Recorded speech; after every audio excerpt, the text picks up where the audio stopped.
Olá, seja muito bem-vindo ao nosso podcast Entre a Cruz e a Graça, o podcast da Igreja Evangélica Luterana do Brasil, no Distrito Rio de Janeiro. Hoje nós vamos mais uma vez falar sobre os mandamentos. A gente já falou do primeiro e do segundo mandamento. Inclusive, nós temos uma playlist aqui no canal. Se você quiser assistir esses outros episódios sobre esses assuntos, está convidado a fazer isso.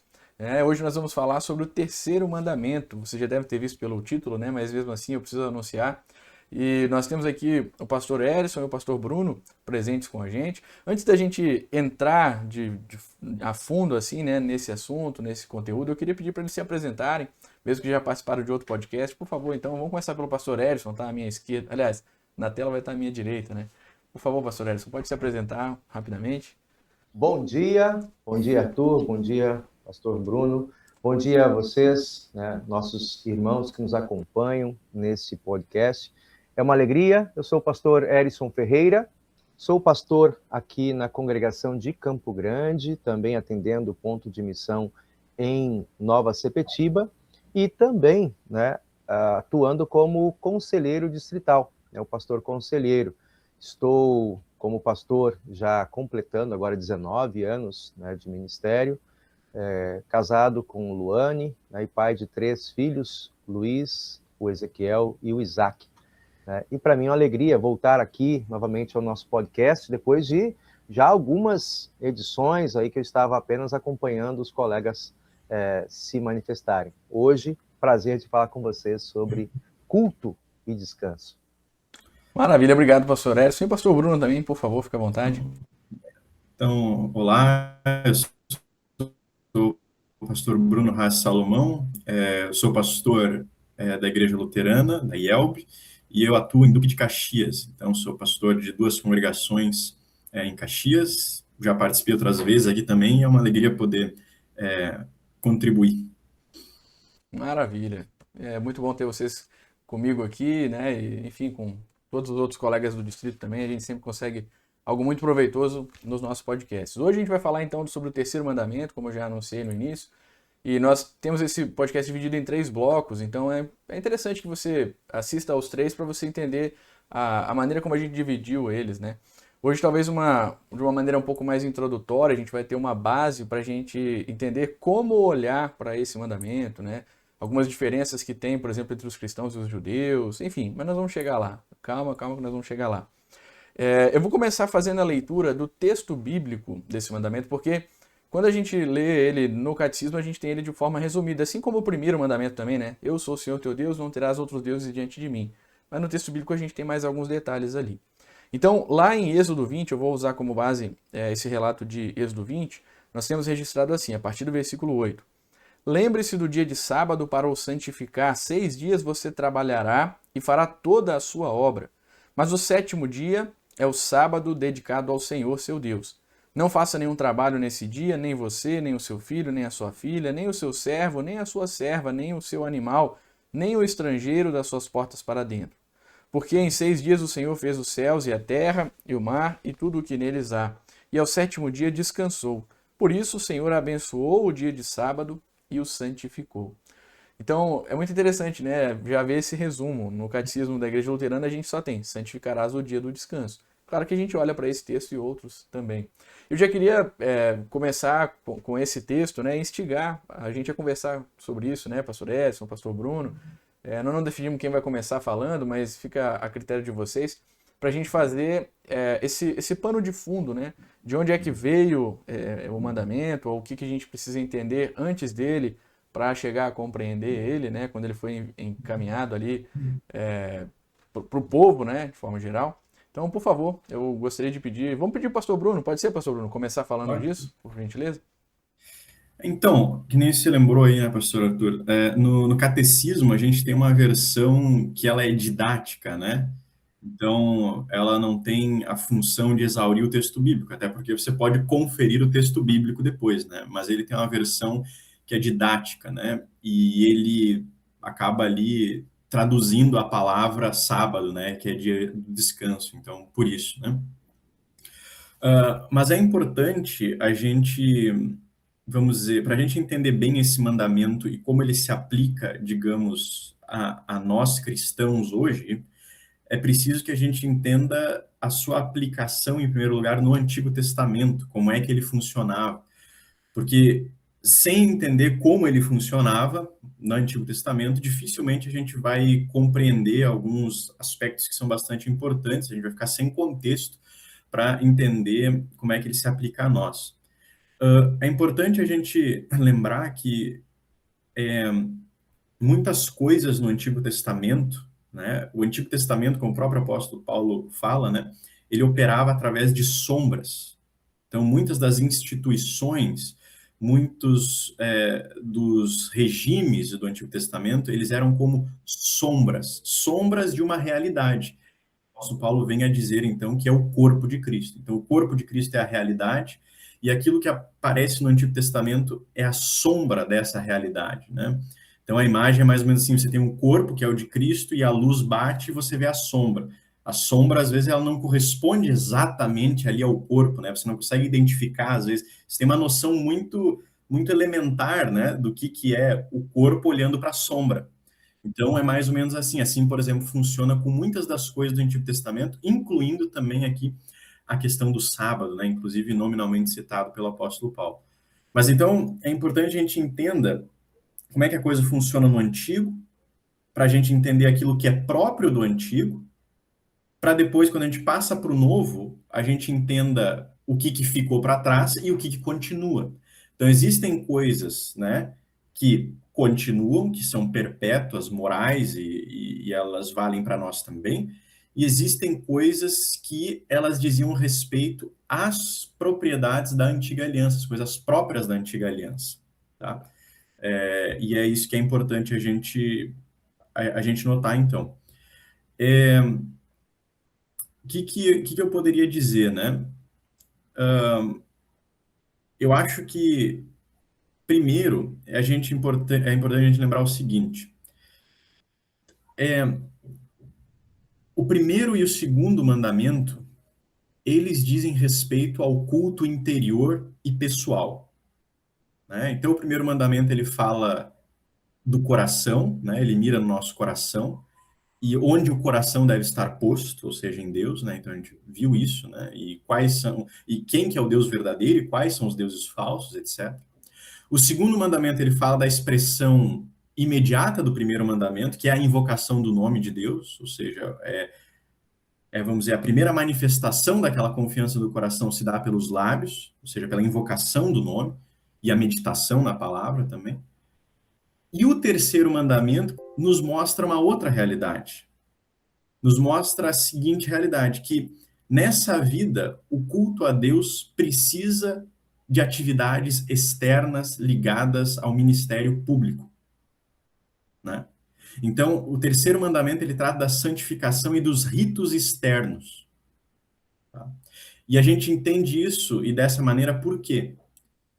Por causa do que o mandamento representava no Antigo Testamento. Ou seja, ele dizia respeito ao sábado da assembleia solene, do culto no templo, ligado ao templo, no caso, seja o tabernáculo, seja o templo de Jerusalém mais tarde, o ministério dos levitas e os sacrifícios, né? Esse mandamento, ele tem como objetivo salvaguardar isso, né?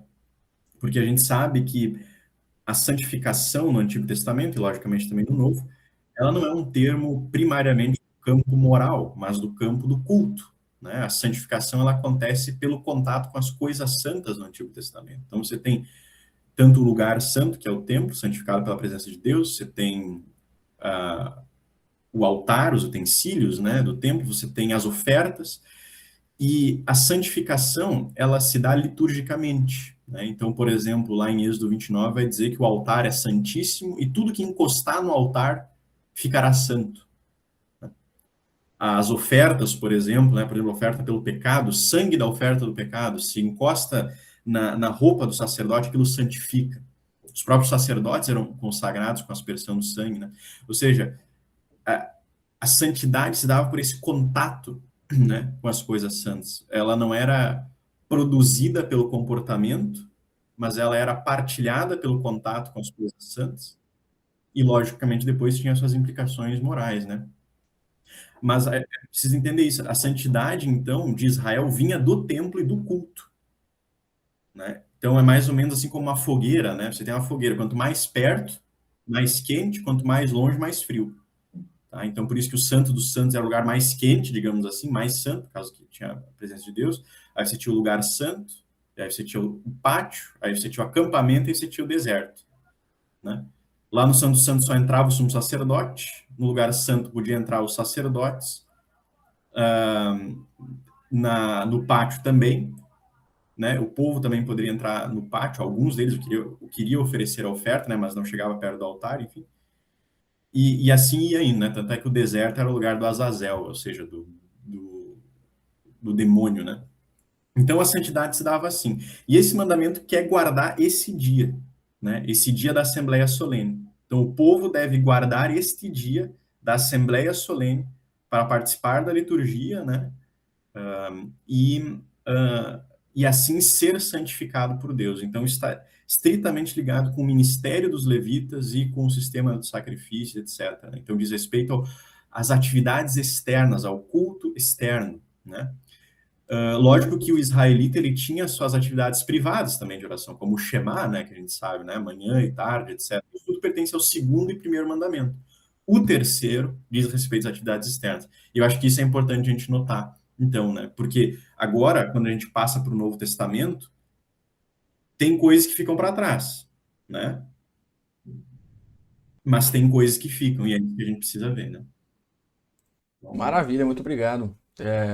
Isso aí já começa a responder uma pergunta que a gente responde muito quanto pastor, né? De uhum, por que que a gente não celebra como os judeus, por exemplo, né? Você já trouxe esse pano de fundo, essa ligação com os levitas, né? E tudo mais. Isso. isso. Vamos terminar o podcast por aqui então? Vamos mudar de assunto, a gente grava outro para brincadeira. Muito obrigado, Bruno. Mas aí eu queria até aproveitar, se o pastor Edson quiser compartilhar alguma coisa sobre isso também, ainda nessa linha, né, de raciocínio, geralmente nos nossos tempos a gente celebra no domingo o culto, né? E aí às vezes a gente é até acusado assim, peraí, vocês não celebram o dia do Senhor, né?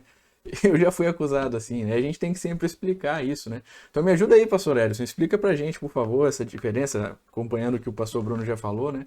E me ensina também mais uma coisa para eu falar para os meus congregados ou para as pessoas que quiserem tirar dúvida comigo. Eu acho que o Bruno trouxe muito bem colocado o olhar para o Antigo Testamento, né, e o culto como esse reservar um tempo, né, não apenas particular, que ele colocou bem no segundo mandamento, mas algo que se faz de maneira coletiva, né? E para celebrar, né, celebrar a própria criação de Deus. E vale a pena, né, enquanto ele estava falando, eu estava lembrando um salmo que ele era reservado especialmente para ser cantado nesse dia, né? O Salmo 92, né? É um salmo para o dia de sábado, né? E é legal que é muito interessante observar, ele diz assim, ó: bom é render graças ao Senhor, cantar louvores ao seu nome, já anunciar de manhã tua misericórdia, durante as noites a tua fidelidade. E aí, como vamos fazer isso, né? Com instrumentos de corda, com saltérios, com a solenidade da harpa, né? Por que eu vou adorar ao Senhor? Né? Em última instância, e o texto aqui do Salmo 92, ele traz isso para a gente, né? Por que eu vou ao encontro do Senhor celebrando, não de maneira particular, mas de maneira coletiva também? Ele traz isso.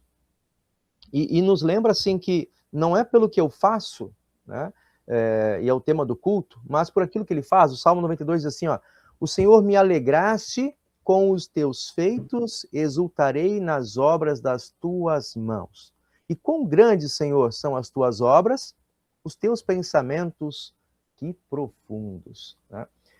Trazer o cristão, né? E eu vou chegar à tua pergunta, pastor Arthur, trazer o cristão a contemplar as obras do Senhor. Né?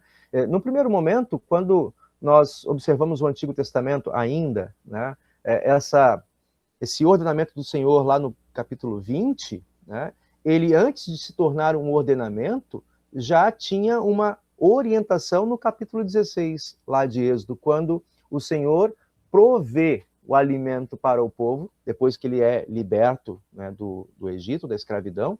Eles estão caminhando, iniciando a sua peregrinação. O Senhor provê o maná e as codornas, né? E é interessante que essa adoração na providência do Senhor ali, orientado, olha, durante 6 dias vocês vão receber os alimentos, né, o maná, mas no 7º dia, nesse dia, não haverá provimento. O alimento dobrado, né, a quantia dobrada, porção dobrada, virá na sexta-feira e vocês vão confiar. O 7º dia não é dia de colher, não é dia de trabalhar, né, é dia de você desfrutar daquilo que o Senhor provê todos os dias, né, e em porção dobrada na sexta-feira, porque o sábado é dia de você adorar. E então essa providência do Senhor, que ele já estava fazendo, o povo entendia, agora ele regulamenta lá no capítulo 20, né, de Êxodo. E ele traz esse culto coletivo não apenas para o povo de Israel, mas orienta também como uma ação perpétua para os seus filhos e os empregados. Nesse dia, não é algo que assim, ó, os patrões, os donos da casa, aqueles que são o povo eleito, a esse está reservado o descanso e aos demais, né, não, né? Olha a consciência desse povo, havia sido tirado de uma condição de escravidão, pela qual nós entendemos não há feriado, não há dia reservado, todo dia é dia de trabalho, né? E agora Deus chama esse povo para reconhecer o seu cuidado, a sua providência, a sua criação, né, em todos os dias, e no 7º dia, esse dia, contemplar tudo que o Senhor fez até aqui. Obviamente, né, quando nós vamos olhar para o Novo Testamento, e agora eu chego na tua pergunta, por que nós optamos em guardar o domingo, né, dar preferência ao domingo? Né? Porque da criação de Deus, da providência de Deus, há algo maior do que tudo aquilo que ele já fez em 7 dias, mas algo que nós olhamos como a restauração da criação no 8º dia. Aqui nós estamos chegando no Novo Testamento, né? Nós temos o dia da ressurreição do Senhor. Ou seja, tudo aquilo que o pastor Bruno deixou muito claro, né? Paulo aponta para nós. O que era a sombra, hoje nós experimentamos na realidade. O que era uma expectativa para a chegada do Senhor, hoje nós desfrutamos como fato consumado pela boca do próprio Cristo, né? Então, o domingo da ressurreição é algo, né, que a igreja guarda, não como criação da reforma, né, não como um desvirtuamento, né, dos mandamentos da lei do Antigo Testamento, de modo nenhum. Pelo contrário, né, eu acho que não tem como você celebrar o domingo da ressurreição sem olhar para o Antigo Testamento e entender que Deus é o Deus que cria, provê e sustenta toda a sua criação, né? Tanto no primeiro artigo do credo, né, outros temas nossos também, mas o Deus que provê todas as coisas, provê de maneira muito especial na pessoa do seu Filho, né, um novo motivo, uma nova razão para a Assembleia dos Santos, daqueles que foram tocados pelo sangue, vou usar a palavra do pastor Bruno, aqueles que foram tocados pelo sangue, que agora estão separados para Deus, que eles possam se reunir e celebrar e proclamar, como diz o texto do Salmo 92 de novo, né? Como? Com instrumentos de 10 cordas, com saltério, na solenidade da harpa, cantar na Assembleia, né, pelas grandes coisas que o Senhor tem feito. Eu acho que aí nós chegamos, sim, né, no motivo, não em demérito de qualquer outro dia, eu acho que talvez virá essa pergunta ainda, né, mas Lutero entende o que torna o dia santo não é o fato de ser o sábado, segunda ou terça-feira, mas é entender quem o fez e para que ele nos chama, né? Para o testemunho público da alegria de tudo que ele nos tem dado. Eu acho que fica por aqui, né? Esse entendimento da razão de nós luteranos, né? E da igreja antiga, não é uma questão nova. Eu estava pesquisando antes, né? Tem algumas cartas, né, de pais antigos que lembram, né? É o primeiro dia, né? O primeiro dia, o domingo do Senhor. esse é o dia que a igreja se reunia para dar testemunho público, né, de que as coisas velhas haviam ficado para trás e que tudo havia sido feito novo, inclusive, né, a motivação para o culto. Que maravilha. Você foi falando da questão dessa ordem não ser só para o povo de Israel, mas também daqueles além, né? A questão da providência, né? E aí eu já lembrei logo, já peguei a chave ali, tá? A providência maior é o próprio Jesus, né? Ele providenciou seu filho e tal. Depois você falou sobre isso também. Uma coisa que eu me lembrei também a respeito disso é quando aquelas festas eram feitas, né? As festas de colheita, né? De cegas e tal. E Deus também dizia, olha, chame os outros, né? Essa festa não é só para vocês, mas é para que outros participem também, né? A gente tem isso também no... Eu não lembro agora se era Levítico que fala sobre isso, essa parte especificamente de chamar os outros, né? De compartilhar essa festa com as outras pessoas, né? Isso faz com que a gente já entenda, ou o povo do Antigo Testamento já entendesse, né? Que isso era mais do que uma ordenança, simplesmente, né? Tinha completamente a ver com a providência de Deus, com a promessa dele e tudo mais, né? Muito obrigado. Você até falou que a pergunta ia vir depois, né? Sobre essa questão de escolher o dia, né? A gente vai conversando. Ela não vai vir porque ela já foi respondida, né? Mas de verdade a gente não tem um dia específico onde é ordenado. A gente acabou de falar sobre isso, né? Não é uma ordenança. A gente não tem um dia específico onde é ordenado celebrar. Mas faz muito sentido, né? No primeiro dia da semana, ou no oitavo, né? Os evangelistas sempre colocam assim, né? Jesus apareceu no oitavo dia. Isso é interessante de a gente perceber também. Mas aí, uma outra questão, talvez a gente já vai por esse caminho também, né? De não olhar para o mandamento. Apesar da gente falar assim, né? O texto de Êxodo coloca, Deus falou essas palavras, a gente chama de mandamento, né? Mas apesar de às vezes a gente no subconsciente olhar para isso como um mandamento, como uma ordenança, é importante a gente entender também essa palavra, né? Descanso, ou sabat, né? Eu acho que foi o pastor Bruno que falou que é traduzido ali. Hoje a gente conversou antes de começar a gravar sobre isso, né? Não me lembro. Mas o que significa esse descanso, né? Porque Jesus foi muito criticado quanto a isso, né? Várias coisas que ele fez no sábado, olha, ele está perdoando pecados. Aí já criticavam por perdoar, como se ele não pudesse, né? Porque eles achavam que ele não era Deus. E por fazer no sábado, né? Ele curou uma pessoa no sábado, ele fez tal coisa no sábado. Até hoje existem denominações que pensam assim, né? A gente até pode citar sem a intenção de criticar nem nada disso, mas faz parte da doutrina. Por exemplo, os adventistas, eles enfatizam o dia do sábado, né? Aquele dia da semana. Enfim, eu não consigo me lembrar agora de outras denominações. Mas por que a gente é diferente? Né? Vamos conversar um pouquinho sobre isso. Por que a gente é diferente? A gente não tem, então, essa ênfase no dia. E o que significa esse descanso aqui? Né? Agora eu vou deixar com vocês dois. Né? Cada um tem os seus 5 minutos aí para debulhar esse assunto.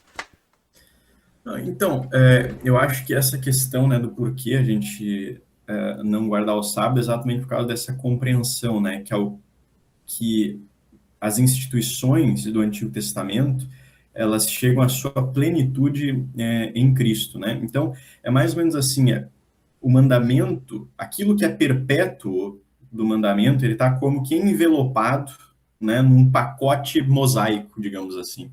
E para a gente entender o que permanece para nós, a gente tem que tirar esse pacote, né, e ver o que sobra, né? Então, por exemplo, o que pertencia ao Antigo Testamento e que foi cumprido em Cristo? O santuário, né? Então, o santuário, o templo é o corpo de Cristo. Esse é o novo templo, tão físico quanto o primeiro, diga-se de passagem, né? Então, é o corpo de Jesus Cristo. As cerimônias levíticas, junto com todos os sacrifícios, estão cumpridas no corpo de Cristo, que é o sacrifício. O sacerdócio, ele está cumprido no corpo de Cristo, que também, além de ser oferta, é o oferente, né? O sábado, ele também foi cumprido em Cristo, né? E sob duas perspectivas, tanto da perspectiva da criação como da redenção. Não é à toa que Jesus morre na sexta, né? Por causa que o sexto dia é o dia da criação do homem. E a sexta santa, portanto, é o dia da recriação do homem. E o sábado é o dia em que Deus descansa dessa sua obra de recriação. E o domingo é o primeiro dia da nova criação, é o haja luz, né, da nova criação. Tanto é que os próprios evangelistas, né, eles colocam no primeiro dos sábados, né, ou seja, o domingo, Em Atos 20, versículo 7, também aparece, né? No primeiro dia da semana, reunidos para partir o pão, que é o corpo de Cristo, que é o templo, que é o sacrifício, que é tudo, né? Então, tudo isso encontra o cumprimento ali, né? A sua plenitude. Então, assim como a gente enxerga no corpo de Cristo o cumprimento dos sacrifícios, do templo, etc., também nele a gente vê o cumprimento do sábado, né? E se no Antigo Testamento Deus prescreveu o momento, né? No Novo ele não prescreveu, embora é uma tradição apostólica, né? Já do Novo Testamento, que se celebre, né, no domingo, né? No domingo. Mas a igreja também celebra e celebrava em outros dias, né? Mesmo na Idade Média e antes ainda, quarta e sexta eram os dias por excelência de missa também, né? Além do domingo. Então, é exatamente por causa dessa compreensão. Então, existe aquelas coisas que foram cumpridas em Cristo, elas não são mais observadas, né? Então, o que sobra para nós de moral e de perpétuo, né? O sábado, ele era uma circunstância que dizia respeito ao Antigo Testamento. Foi cumprido. Então, o que resta para nós? Um dia para o culto público ligado ao ministério, né? Os sacrifícios estão cumpridos nos sacramentos e na palavra, né? E o ministério, ele agora passou para o ministério da palavra e dos sacramentos. Ou seja, o terceiro mandamento, ele diz respeito a um dia para as atividades ligadas ao ministério da palavra e dos sacramentos, ou seja, o culto, que são os meios do Novo Testamento pelos quais Deus santifica o seu povo. Né? Então, é assim, ele diz respeito precisamente ao culto. Né? Quanto a essa questão do sábado, né, a gente vê que Jesus ele entra em muitos embates com os fariseus, especialmente, né, do seu tempo. Mas, assim, o que a gente vê em Jesus ali não é um revolucionário, né? Não é alguém que está ali para quebrar as regras e que, né, não gosta de regras, então agora tá, né? Não é isso que Jesus faz. Foi ele que instituiu, para começar, né? Assim como os demais mandamentos, né? Então, ele que é o promulgador da lei, é ele quem está dando a correta interpretação.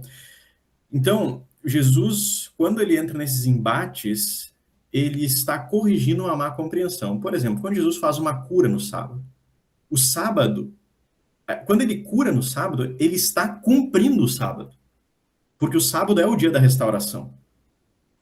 Esse é o verdadeiro sentido do sábado, a restauração. Esse é o sábado mais pleno, né? E ele corrige, então, essas más compreensões legalistas, tá? Então, o próprio Jesus, ele mostra que o trabalho simplesmente não é proibido no sábado, porque ele diz, olha, se o teu boi cai lá numa vala, sei lá,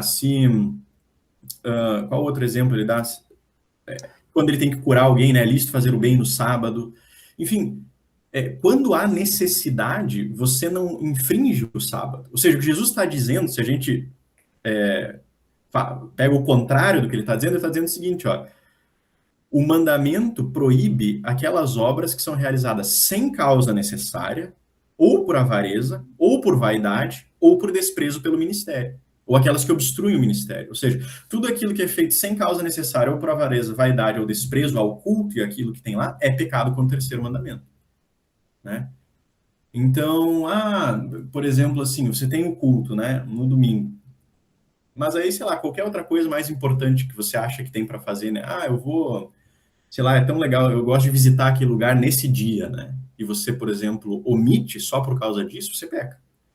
Né? Você está desprezando o ministério, você está desprezando o culto. Agora, poxa, uma pessoa precisou da minha ajuda, né, uma necessidade, né, sei lá, aí você não infringe esse mandamento, né, era assim no Antigo Testamento, e é assim também o que vale para a gente hoje, né? Então, as obras, o trabalho em si, ele não é simplesmente proibido, mas ele é proibido na medida em que ele obstrui aquilo que é próprio da santificação, que é o culto e etc, né? Ou seja, executadas obras feitas sem causa, na verdade. Então, você está colocando uma outra coisa no lugar de Deus na prática, né? E é isso que está acontecendo, né? Então, o desprezo ao culto e, enfim, e é especialmente isso, né? E só para concluir, né, a minha fala aqui, com respeito ao descanso, que nem o pastor Erison lembrou, né? Esse mandamento ele também regula a nossa vida civil, né? Ou seja, o descanso físico mesmo. E coloca como responsabilidade do cabeça da família garantir que os outros também descansem, né? Então, todos ali que ele cita, do filho, da filha, da esposa, até o gado, tudo é responsabilidade daquele que é o cabeça da família garantir que se descanse, né, e santifique esse dia, né? Maravilha, muito Acho que obrigado. Pastor Erison, por favor. eu lembro, né, o Bruno deixou muito bem colocada a questão do culto, né, e eu quero ressaltar aqui, quando nós falamos do descanso, o que estava provavelmente muito presente naqueles primeiros ouvintes dessa palavra, de que descanso, né, não apenas lembrar o fim da fadiga, mas também um momento de paz, né? E, obviamente, o texto olha, né, para a própria necessidade humana, física, né, de que nós, depois de uma jornada de 12 horas, né, de 14 horas de trabalho, enfim, tem que dar um tempo para que o próprio corpo possa se recompor. Isso aí não precisa nem buscar na Escritura, né, mas a gente tem o respaldo bíblico de que isso agrada ao Senhor que nos cria, né? O nosso corpo ele precisa se refazer normalmente, né? Eu falo desse descanso como diversos ciclos, né, de descanso diário, né? O descanso semanal, que agora está em discussão, né, uma discussão aí política, de interesses, né, talvez eleitoreiros, mas enfim, o descanso semanal também, e o próprio descanso da jornada de vida, né, de etapas de vida, né? O povo no Antigo Testamento, quando ouviu isso, né, nós temos uma ideia do que fica, né, o texto lá de Josué, e Josué assume a liderança após ali a morte, né, de Moisés, e Josué assume essa tarefa de colocar o povo dentro da terra de Canaã, a terra que o Senhor havia prometido, né? E nós temos vários relatos de combate, de luta, né, de morte, de batalhas, né, até o momento em que Josué cumpre o seu ciclo, né? E é interessante que o autor da carta aos Hebreus, ele volta para esse momento da vida do povo, ou seja, o que é o verdadeiro descanso? É dominar Canaã? Não, né? O que é o verdadeiro descanso? É a conquista de um patrimônio? Nós que nascemos nus nesse mundo, e de novo, volto aqui, eu encontro aqui o primeiro artigo, né? Nós que viemos nus a este mundo, somos alcançados pela misericórdia e a bondade do Senhor, que nos provê tudo quanto nós somos e temos, né? Lutero descreve isso de maneira muito positiva, ou seja, a teologia do primeiro mandamento, muito ligada a esse culto, a essa razão pela qual eu vou descansar, né? Não é descansar no sentido o sentido corrupto, né, da nossa vontade, que assim, então deixa que o maná venha, né? Que venha o maná e eu não... Não, obviamente o Senhor nos dá condições, né? Nos habilita. Aí Lutero lembra isso: corpo, alma, olhos, ouvidos, né, razão, todos os sentidos, nos dá inteligência e nos dá um motivo para ir ao encontro do outro. E ele nos dá isso para que nesse serviço, né, nós também sejamos recompensados com toda sorte de bênçãos, né, e de bens para uma vida digna na presença do Senhor e também na relação com o nosso próximo. Quando o povo estava, né, então, de posse agora da terra prometida, terra de Canaã, pensaram, e agora? Né, não tem mais inimigos? Não, mas ainda tem um trabalho. E aí o autor da carta aos Hebreus diz, olha, pois é, Josué proveu um descanso, que era dar um provimento ali, que é a terra, a propriedade, espaço, divisão de territórios, né? Mas isso ainda não é a realização, a plenitude do que Deus tem para prover. Ele fez, de fato, né, na criação. Agora nós chegamos no segundo artigo. Todo o nosso culto está ligado de novo com os artigos do credo, né? A razão da qual nós testemunhamos o nosso culto, aquilo para o que o Senhor nos chamou a dar testemunho. Essa relação que Lutero também faz entre os mandamentos e os artigos de fé. E aqui a gente lembra que o autor da Carta aos Hebreus diz assim, ó, o verdadeiro descanso, né, não é aquele que Josué proveu, não é o que nós, como chefes de família, né, como homens da nossa casa, né, vamos em busca constituir o nosso patrimônio, dar condições de segurança para a nossa prole, né, dar condições de bem-estar e conforto para a nossa família. Não é nesse acúmulo patrimonial.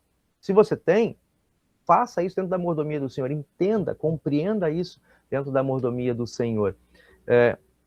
E aí nós chegamos lá, o verdadeiro descanso, ele vem daquilo que o Senhor proveu em Jesus.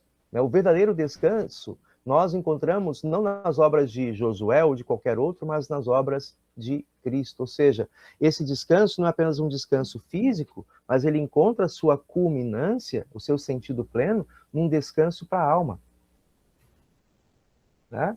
Lembrando palavras de Jesus, quando ele fala da parábola, né, do tolo que, depois de ter recebido uma grande colheita, olha para tudo aquilo que estava nas suas mãos, e aí, né, eu sempre tenho essa imagem assim, daquele ostentador, assim, dono de lavoura, que chega diante da sacada da sua sala, né, e aí com uma taça de vinho que ele colheu e começa a preparar e degusta daquele vinho, disse, regala-te minha alma, olha só, né, tudo que eu tenho, os celeiros estão abastados, tudo é meu.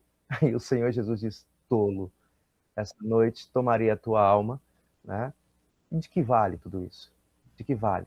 Então, o verdadeiro descanso para as nossas vidas está naquilo que Jesus providencia. Né? E, obviamente, nós continuamos a nossa caminhada aqui, cada um de nós olhando para o hoje, né? O trabalho, a boa, né, administração de recursos, da própria saúde, para que você desfrute desse descanso, que é esse descanso no Senhor. E, aliás, né, esse é o princípio também do primeiro mandamento. Né? É quando fala que eu sou o Senhor teu Deus, não terá outros deuses diante de mim, ou seja, confia. Né? Lutero traz isso, né? Descansar em Deus é a grande palavra desses mandamentos. Quando nós aprendemos a descansar em Deus, nós rejeitamos automaticamente os ídolos deste mundo. Dentre eles, esse senso, né, de acumulação, de que eu, por mim, vou conquistar, fazer o meu espaço. Né? Então, voltando para o descanso, né, que nós temos, e valorizar esse tempo, né, de maneira santa, é de que o meu trabalho, a minha família, tudo, o meu corpo, tudo que eu tenho é algo que pertence, né, é dedicado ao Senhor, coisa santa, fazer disso coisa santa. Né? E aí nós temos a maneira como esse texto, né, nos liga com, por exemplo, o tema da vocação. O seu trabalho, né, a sua dedicação, todos os dias são santos. Quando nós falamos aqui de que ao culto é para o domingo, não precisa ser domingo, não. Eu posso santificar todos os meus dias, cada novo dia, como um dia ao Senhor, quando eu faço, né, desse dia um momento, inicialmente, de primícia, agradecer ao Senhor. Obrigado, Senhor, estou vivo. O que tem na minha agenda? Em primeiro lugar, eu quero, né, falar contigo na tua palavra. Eu quero me colocar na tua presença, né, dedicar esse dia com a minha família a ti. Então, entra como esse dia, esse descanso, né, ele se relaciona com o nosso culto diário. Tem o culto público, o pastor Bruno colocou muito bem, né, mas também o culto diário, com a minha família e com aquilo que eu faço no meu dia. Dedicar ao Senhor tudo que eu, né, separo para Ele, o meu trabalho, e não, acho que a gente vai falar isso mais à frente, outro bloco também, né, de dedicar a minha vida ao Senhor com oportunidades de, voltando ao Salmo 92, falar bem do teu nome, do seu nome. Eu acho que, para mim, eu fecho esse bloco, assim, a nossa conversa, né, pensando isso, né, como o culto e o descanso acontecem no nosso dia a dia. Maravilha, muito obrigado. Eu vou tentar resumir um pouquinho o que a gente conversou hoje, né? Não sei se vocês me permitem fazer isso, tomara que eu não distorça nada, mas na verdade, se a gente tira a providência de Deus em Cristo de foco, as coisas elas não fazem sentido, né? O pastor Bruno falou da sombra, né? O Antigo Testamento era uma sombra daquilo que há de vir, né? A gente pode até ver o formato, mas a gente não vê a cor, a gente não vê o tamanho de fato, né? Então, Jesus também, a gente via sobre ele, mas agora é que a gente vê ele de fato, né? Todas essas coisas apontavam para isso, né? Esse descanso ali da família, dos empregados, do gado, de tudo isso, né? Isso apontava para esse descanso em Jesus, né? Se a gente tira Jesus do foco, a gente olha para isso simplesmente como uma ordenança mesmo, né? E se a gente olha para as coisas daqui, ao invés das coisas que Deus nos entrega como um todo, né? Já começando aqui e indo até a eternidade, a gente também perde o foco do mandamento, porque senão, coitado, né? Você falou do Josué ali, falou daquele rico, né? Louco, essa noite pediram a tua alma. Eu me lembrei também de Moisés, né? Coitado do Moisés, depois de 40 anos aturando o povo lá, né? Atormentando ele, falando, você trouxe de aqui para morrer. E o Moisés chega, vê a terra prometida e aí não pode descansar? Como assim, né? Claro que pode, né? Descansa no Senhor. Então, são textos que talvez eles até queiram apontar para uma outra coisa, mas faz a gente lembrar do terceiro mandamento também, né? De lembrar desse descanso que é eterno, que tem a ver com o novo sábado, né? O pastor Bruno falou também. Tô lembrando dessas coisas também. Ainda bem que isso fica gravado, a gente poder ouvir várias vezes. Muito obrigado, viu, pela companhia de vocês, pela colaboração. Um conteúdo riquíssimo que a gente pode ouvir e compartilhar com os nossos irmãos também. Muito obrigado por vocês que assistiram até aqui também, por vocês que ajudam a gente na divulgação do nosso podcast. A gente fica muito agradecido por isso. Inclusive, a gente incentiva, né? Compartilhe com os familiares, com os amigos, com as pessoas que precisam de descanso, né? Com as pessoas que precisam entender a misericórdia, o evangelho de Deus na vida delas. Isso é com certeza muito valioso, elas ouvirem sobre isso, né? Ouvirem que o culto não é um parênteses na nossa semana, não é 1 ou 2 horas do nosso dia, mas o culto ele rege a nossa vida, né? O pastor Bruno falou isso, o pastor Edson deu aspectos práticos também do nosso dia a dia, né? Ele não é um parênteses, ele não é um detalhe, mas ele é a nossa vida mesmo, né? Então compartilhe isso com as pessoas, assiste os outros podcasts também, você vai ser tão bem abençoado como a partir desse aqui também. Fiquem com Deus e até o nosso próximo episódio, se Deus quiser. Tchau, tchau. Até a próxima semana. Um abraço.